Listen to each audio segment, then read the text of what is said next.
జై శ్రీరామ్.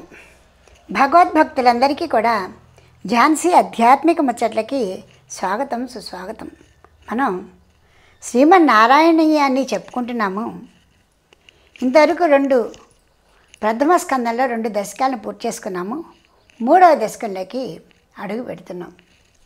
ఈ 3వ దశకంలో ఆయన భక్తి యొక్క స్వరూపాన్ని వర్ణన చేస్తున్నారండి.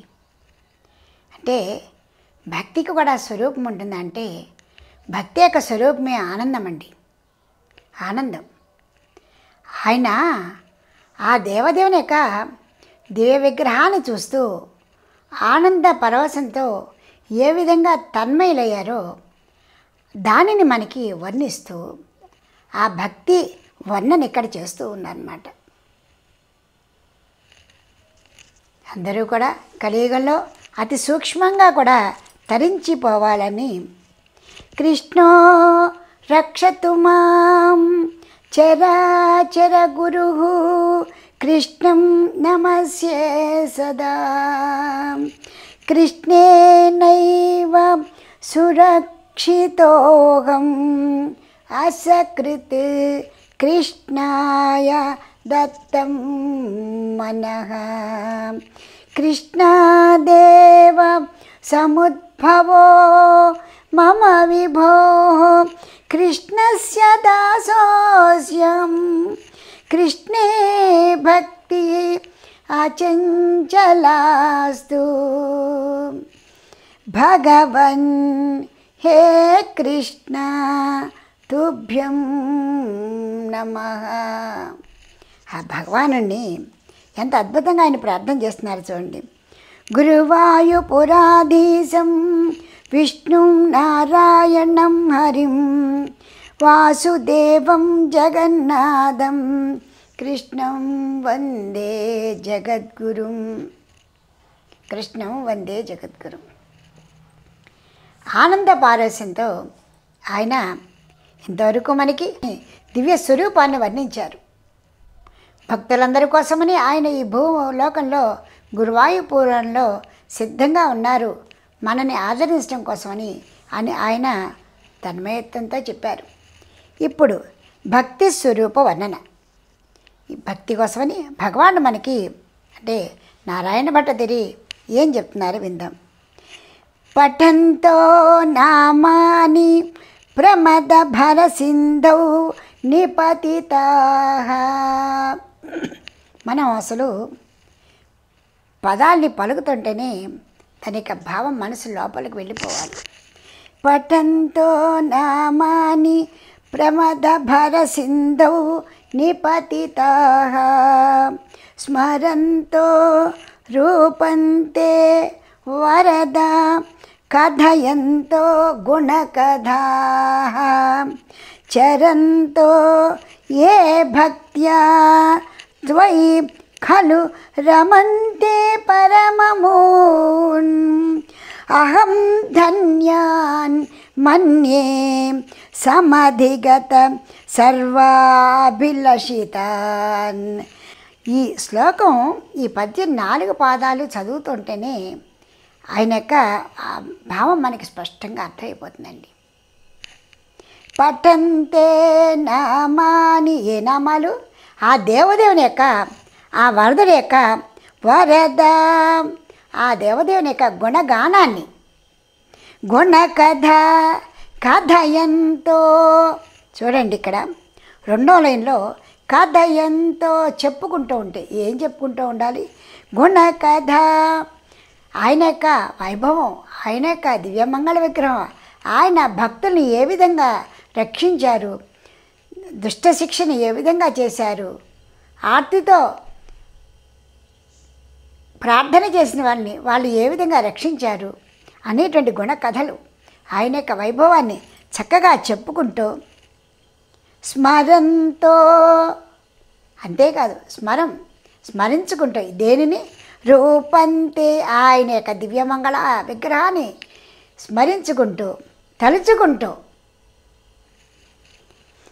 ప్రమద భర సింధౌ ఆనందపడిపోతూ. ఇప్పుడు చంటి పిల్లల్ని చూస్తుంటే ఎవరైనా నువ్వు ఆనందపడు తల్లి అని అంటారా? అనరు.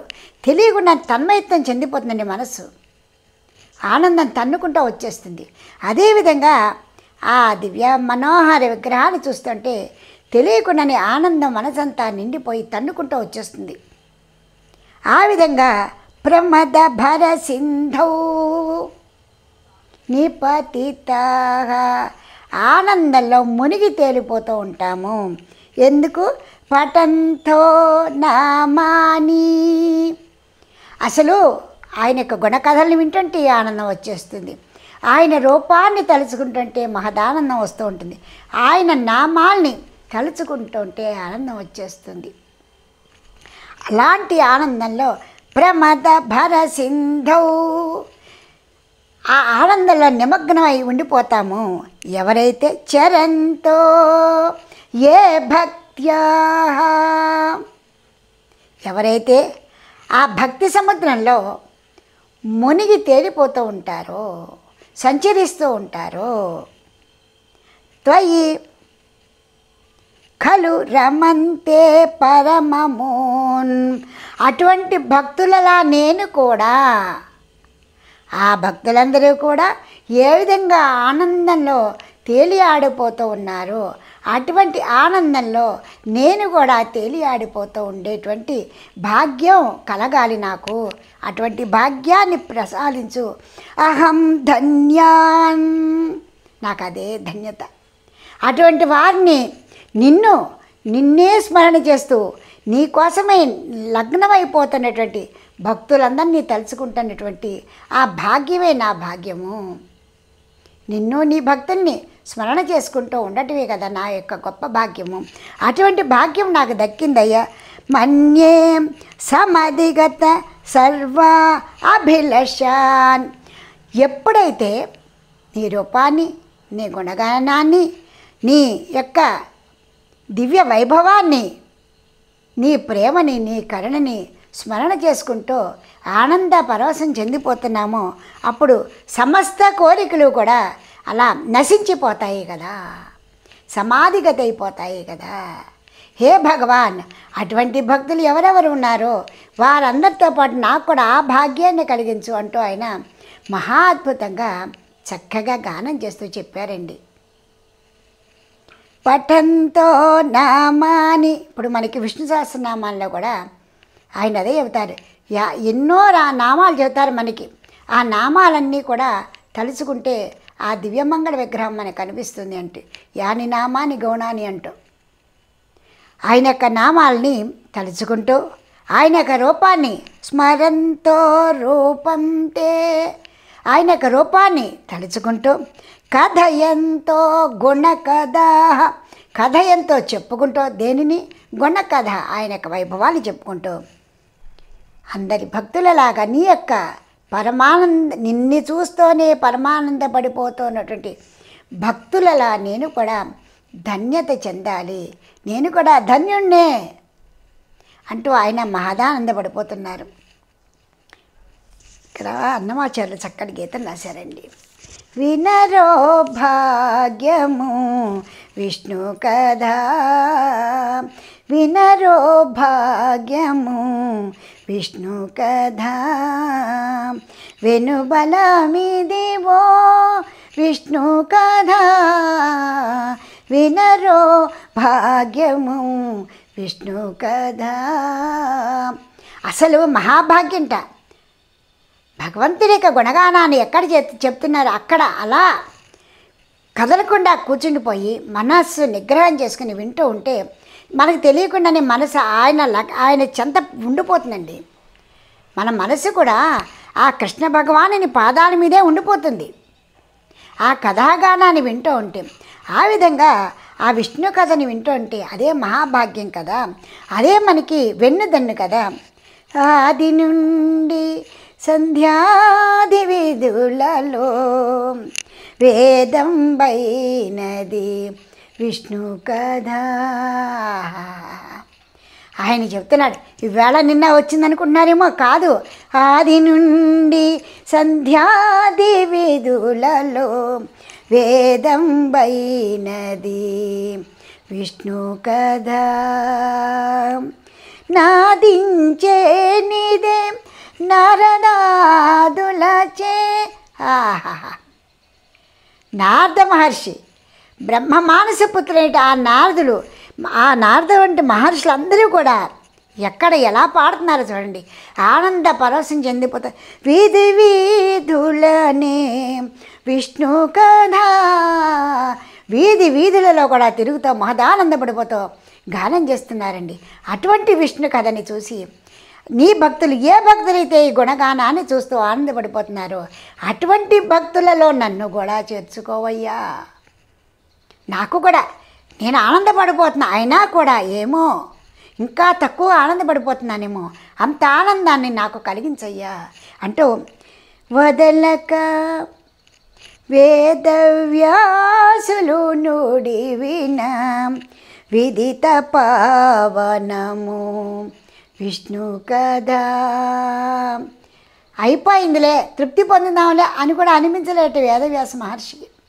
అటువంటి ఆ వేదవ్యాస మహర్షి నోటి నుండి పలికినటువంటి, నోటి నుండి కాదు మనసుతో పలికినటువంటి విదిత పావనము విష్ణు కథ, పరమ పావనమైనటువంటి విష్ణు కథ.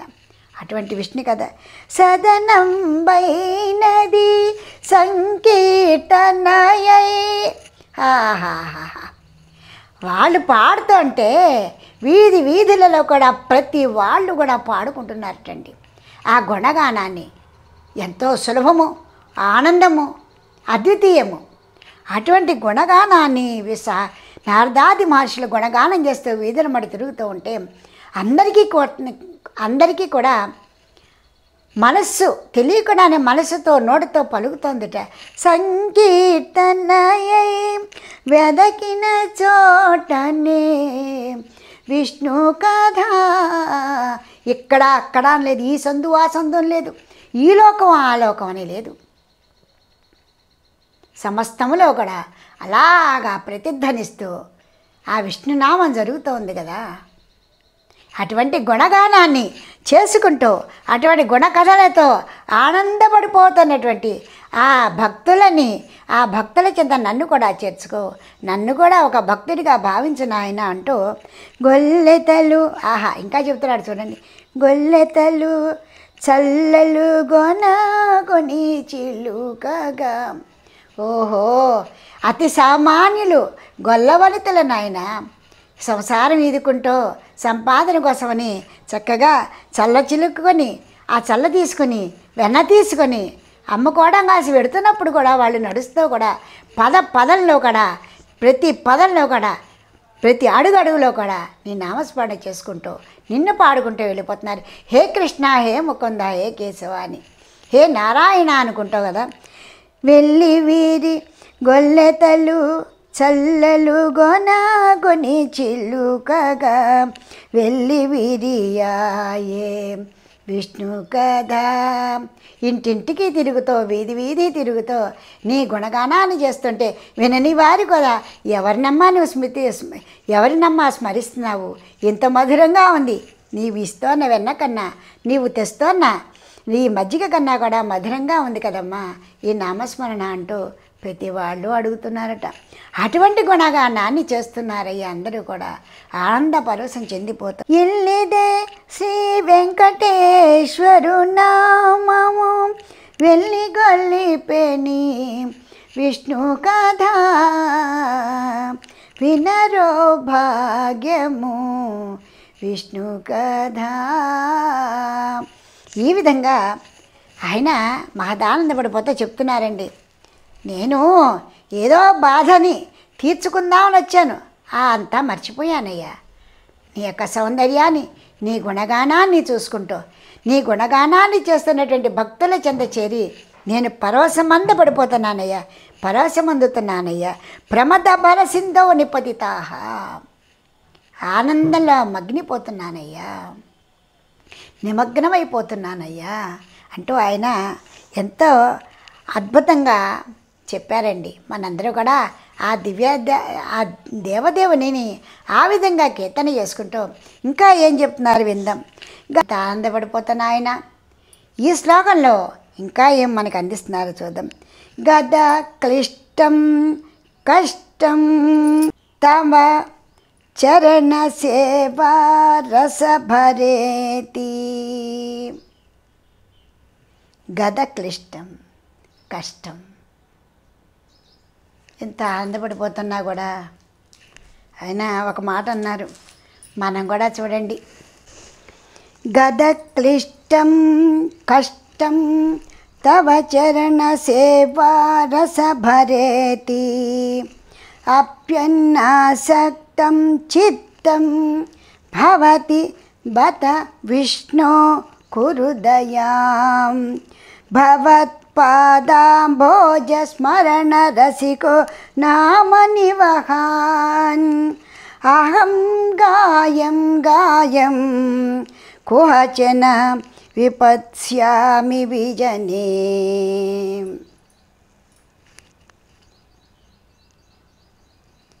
నిజంగా అందుకే అంటారు కష్టం అందరిది ఒకటే, సుఖం అందరిది ఒకటి కాదు అని. వ్యాధులు చిన్నవైనా పెద్దవైనా కూడా, ఏదైనా బాధ చిన్నదైనా పెద్దదైనా కూడా బాధపడుతుంటే బాధ అందరిది ఒక్కలానే ఉంటుంది. ఇక్కడ కూడా ఈయన కూడా ఇంత ఆనందంగా పరవశం చెందిపోతూ దేవదేవుని యొక్క గుణగానాన్ని చేస్తున్నారండి. కానీ మనసులో వ్యధ, శారీరక బాధ. ఆయన యొక్క బాధ గురించి, తన యొక్క శారీరక వ్యధ గురించి, శారీరక బాధ గురించి చెప్పుకోవడం కోసం వచ్చారు ఆయన. అది ఆ కొంతసేపు ఉపశమనం పొంది ఆ దేవదేవుని యొక్క దివ్య విగ్రహాన్ని చూస్తూ తన్మయంతో గుణగానాన్ని చేశారు. మళ్ళీ శరీరంలో బాధలు ఆయనకి తెలుస్తున్నాయి. చూడండి, ఆయన ఇంత గానం చేస్తే కూడా గద క్లిష్టం కష్టం తవ చరణ సేవా రసభరేతి. ఇందులో అర్థం కానిదంటూ ఏమీ లేదు కదా. గద క్లిష్టం, బాధించేటువంటి గద క్లిష్టం, బాధల వల్ల ఏమవుతుందంట, అనాసక్తం చిత్తం, మనస్సు, చిత్తం మనస్సు, తవ చరణ సేవా, మనసు నీ చరణాల ముందు లగ్నం చేయలేకపోతున్నానయ్యా. కష్టం తవ చరణ సేవా రసభరేతి. అనాసక్తం చిత్తం భవతి, మనసు నిలబెట్టలేకపోతున్నాను.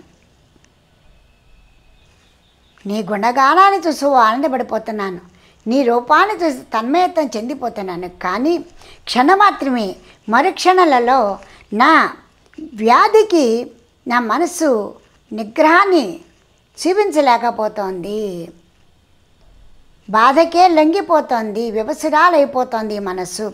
గద క్లిష్టం, బాధించేటువంటి వ్యాధుల వల్ల కష్టం, చాలా కష్టమైపోతోంది. తవ చరణ సేవా రసభరే, నీ పాదపద్మాలయందు చిత్తం మనస్సు అనాసక్తం,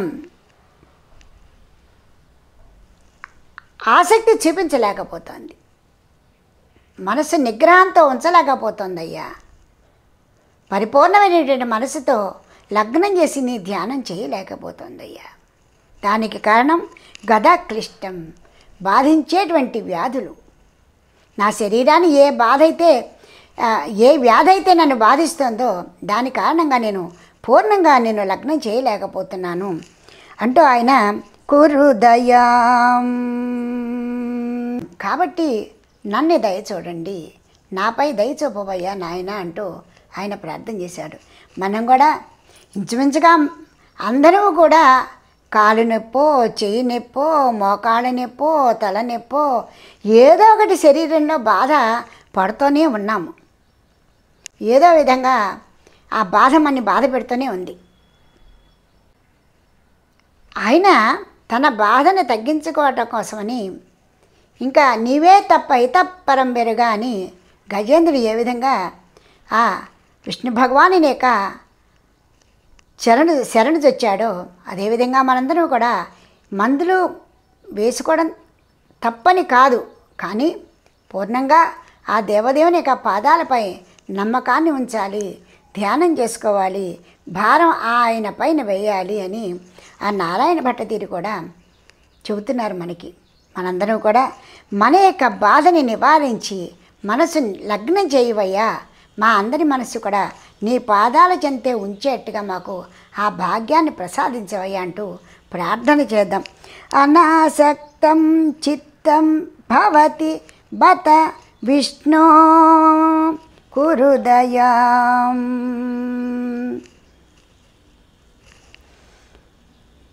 భవత్ పాదాంభోజ భవత్ మీ యొక్క పాదాంభోజ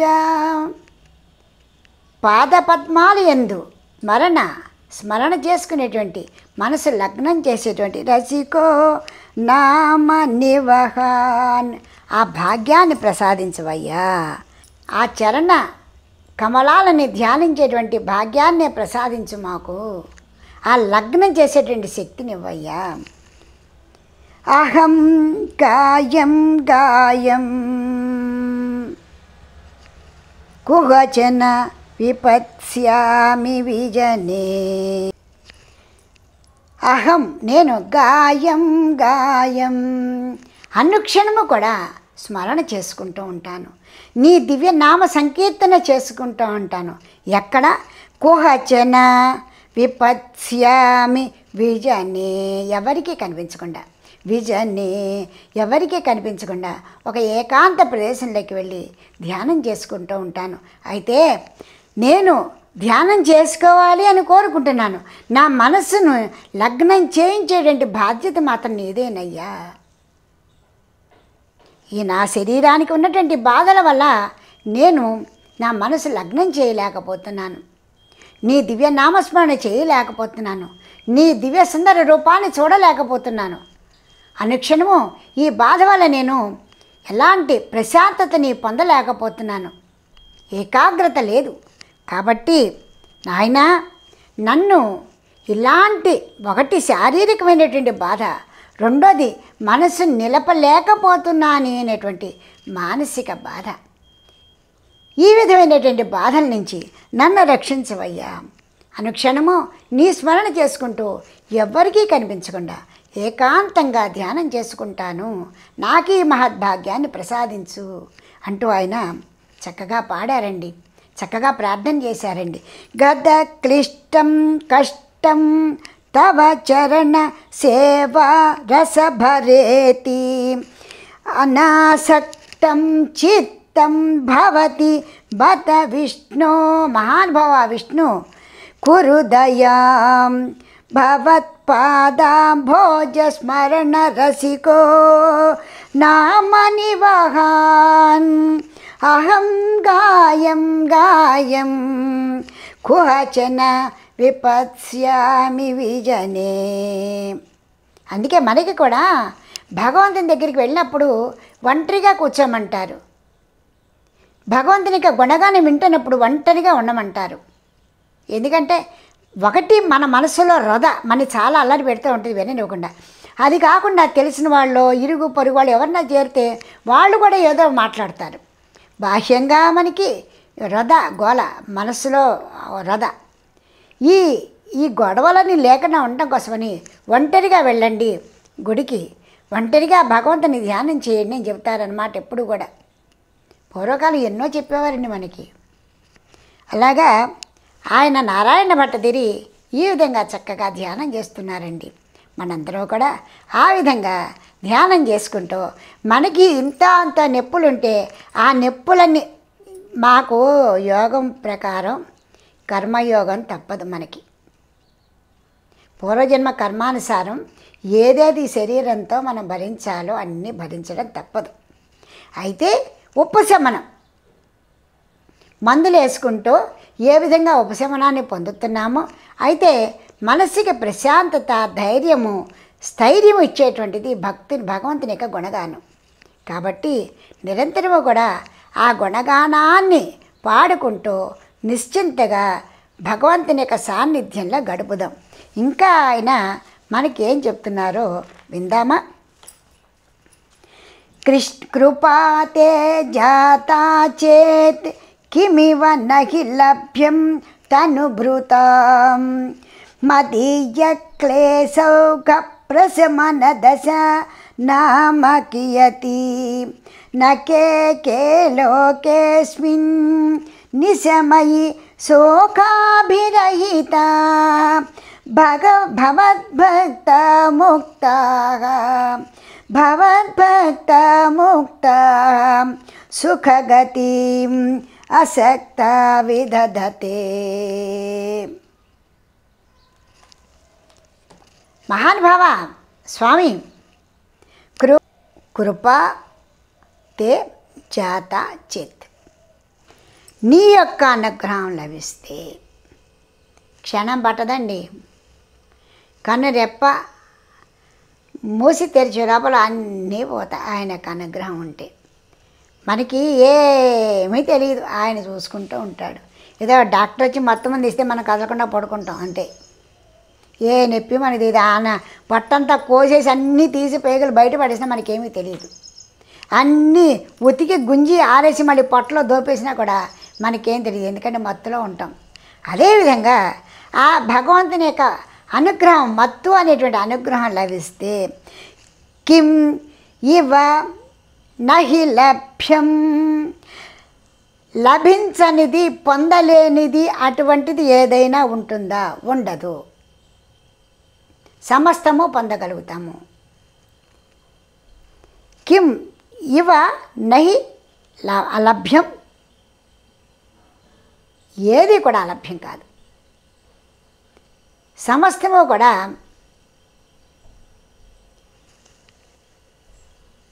ఏమంటారు, అరచేతిలో ఉసిరికాయ అంటారే, హస్తామలకం అని, అరచేతిలో ఉన్నట్టుగానే మనకి అన్ని లభ్యమైపోతాయి. ఎప్పుడు? ఆ భగవంతునికి అనుగ్రహం లభించినప్పుడు. తను భృతం, అటువంటిది తను శరీరానికి భృతం, ఈ శరీరధారులందరూ కూడా మదీయ, నా యొక్క క్లేశ ఔఘ, మదీయ క్లేశ, నా యొక్క బాధలు ప్రశమన దశ తగ్గించడం అనేటువంటిది నీకు చిన్నపాటి పని, కష్టమైన పని కాదయ్యా. చాలా సూక్ష్మమైనటువంటిది, అతి సూక్ష్మమైనటువంటిది. క్షణమాత్రంలో నాకు ఈ బాధలన్నీ తొలగించి మనసు నీపై లగ్నం చేసేటువంటి భాగ్యాన్ని కలిగించగలవు. నామకియతి, నామకియతి అతి సూక్ష్మం, అతి చిన్నదైనప్పటికీ కూడా.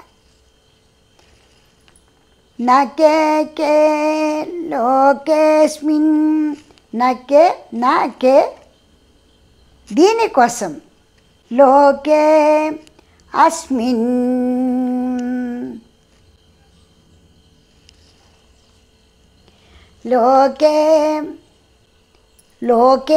లోకంలో, ఈ ప్రపంచంలో, ఈ సృష్టిలో ఈ విధంగా అస్మిన్ బాధపడుతున్నటువంటి భక్తులు ఎంతమంది లేరు. నిశం అయిశోక అభిరహత నా కేకే లోకేస్మిన్, లోకంలో ఎంతమంది లేరయ్యా. తను భృతాం, శరీరము ద్వారా బాధలు పడుతూ, గదక్లిష్టం ఇందాకనే చెప్పారు ఆయన, ఎంతమంది లేరయ్యా లోకంలో.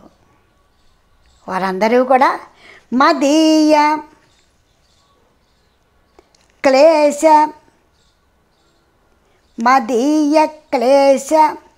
ఔఘ ప్రశమన దశ కృపాతే జాతా చేత్, నీ అనుగ్రహం లభిస్తే మాకంతటి యోగ్యమే గనక కలిగితే కిం ఇవ నహి లభ్యం, సాధించలేనిది ఏదైనా ఉంటుందా? మహానుభావ, నీ యొక్క అనుగ్రహమే మాకు దొరికితే సాధించలేనిది అసలు ఈ వ్యాధి ఒక లెక్క. అయితే తనుభృతాం, అనేక మంది శరీరధారులు బాధపడుతూ ఉన్నారు కదా, ఏదో ఒక విధమైనటువంటి బాధ అనుభవిస్తూనే ఉన్నారు. వారందరూ కూడా ఏ విధంగా ఈ బాధల నుంచి విముక్తి పొందారు? నీ కృప వల్ల. మదీయ క్లేశ ఔఘ ప్రశమన దశ, మరి నా బాధలను కూడా తొలగించే పని చూపించు, నన్ను కూడా రక్షించు, ఈ బాధల నుంచి విముక్తుల్ని చేయవయ్యా. నామ కియతి, ఇది చాలా చిన్న విషయం అయ్యా నీకు.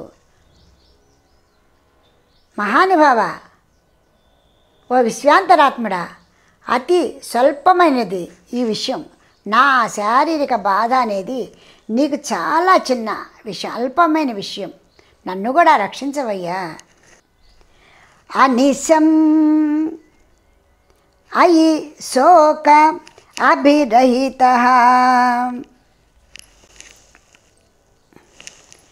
అనిశం అయి శోక అభిరహిత, ఎల్లప్పుడూ కూడా నీ భక్తులు దుఃఖరహితులే. ఎందుకంటే వారిని రక్షించే బాధ్యత నీదే కాబట్టి. నువ్వు కాచేవాడి నీవే, రక్షించేవాడి నీవే. వాళ్ళకి దుఃఖం ఎందుకు ఉంటుంది? వాళ్ళు ఒకవేళ బాధపడుతున్నా కూడా ఆ బాధని ఉపశమింపచేయవలసిన బాధ్యత నీదే. నన్ను కూడా ఆ కోవలోకి చేర్చుకో.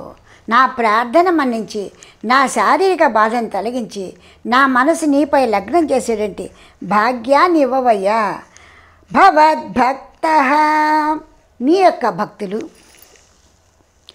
ముక్త, ఎవరైతే విముక్తి పొందారో. సుఖగతిం అసక్త, సుఖగతిం అసక్త విదధతే విదధతే, ఎవరైతే శారీరక బాధలు, తాపత్రయాల నుండి శారీరక బాధ, సంసార బాధ, ఎటువంటి బాధల నుంచైనా కూడా నీ కృప కలిగిన వారు, కృప పొందినటువంటి వారు ఏ విధంగా విముక్తిని పొందారో వాళ్ళందరూ కూడా స్వేచ్ఛగా నీ గుణగానాన్ని చేసుకుంటూ తిరుగాడుతున్నారయ్యా. నాకు కూడా ఆ విధమైనటువంటి భాగ్యాన్ని ప్రసాదించు. నాకున్న ఈ వ్యాధి తొలగించడం అనేది చాలా సూక్ష్మాతి సూక్ష్మము, క్షణం పట్టదు. మరి శరీరధారులు అనేక మంది అనేక బాధలు పడుతూ ఉంటే అందరినీ కాపాడిన వాడు నీవే కదా. నన్ను కూడా ఆ విధంగా రక్షించి నా మనసు ఏకాగ్రం చేసి నీ పాద పద్మాలపై స్మరణ చేసుకునేటువంటి భాగ్యాన్ని నాకు ప్రసాదించవయ్యా. ఈ శారీరక బాధ తట్టుకోలేకపోతున్నాను. నా మనసు నీకై నిర్మలం చేసి నీపై నిలపలేకపోతున్నాను. ఏకాంతంగా కూర్చుని ధ్యానం చేసుకుందామని ఉంది నాకు, కానీ నా శరీరం సహకరించట్లేదయ్యా. నన్ను రక్షించు అంటూ అహం గాయం గాయం నీ నామస్మరణ చేసుకుంటూ ఉంటాను. గదక్లిష్టం, నా శారీరక బాధ ఒప్పుకోవటలేదు కాబట్టి నన్ను సర్వకాల సర్వావస్థలందు ఈ బాధల నుంచి విముక్తి చేసి కాపాడవయ్యా. నీ భక్తులలో నన్ను కూడా ఒకరిని చేసుకోవయ్యా అంటూ నారాయణ భట్టిరి అద్భుతంగా గానం చేశారండి. మనందరం కూడా శారీరక బాధల్ని దృష్టిలో పెట్టుకుని దైవధ్యానాన్ని మానకుండా నిరంతరము కూడా ఆయనే చేస్తారు, సమస్తము నారాయణుడే చూసుకుంటాడు అని మనసులో నమ్మకం ఉంచి దైవధ్యానం చేసుకుంటూ బాధల్ని భగవంతుడికి వదిలేద్దాం. మనస్సు మాత్రం దేవుడి దగ్గరే ఉంచుదాం.